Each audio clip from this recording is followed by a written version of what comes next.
Job chapitre 27. J'appris de nouveau la parole sous forme sentencieuse et dit, Dieu qui me refuse justice est vivant. Le Tout-Puissant qui remplit mon âme d'amertume est vivant. Aussi longtemps que j'aurai ma respiration et que le souffle de Dieu sera dans mes narines, mes lèvres ne prononceront rien d'injuste, ma langue ne dira rien de faux. Loin de moi la pensée de vous donner raison. Jusqu'à mon dernier soupir, je défendrai mon innocence.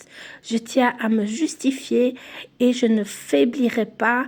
Mon cœur ne me fait de reproches sur aucun de mes jours. Que mon ennemi soit comme le méchant et mon adversaire comme l'impie. Quelle espérance reste-t-il à l'impie quand Dieu coupe le fil de sa vie, quand il lui retire son âme? Est-ce que Dieu écoute ses cris quand l'angoisse vient l'assaillir?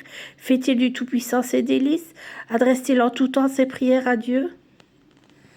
Je vous enseignerai les voies de Dieu. Je ne vous cacherai pas les desseins des E2SEINS du Tout-Puissant.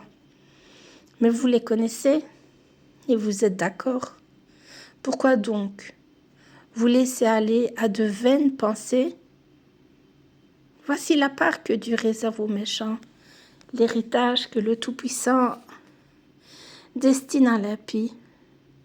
S'il a des fils en grand nombre, c'est pour le glaive, et ses rejetons manquent de pain.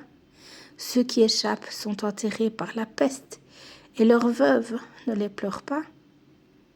S'il amasse l'argent comme la poussière, s'il entasse les vêtements comme la boue, c'est lui qui entasse, mais c'est le juste qui se revêt.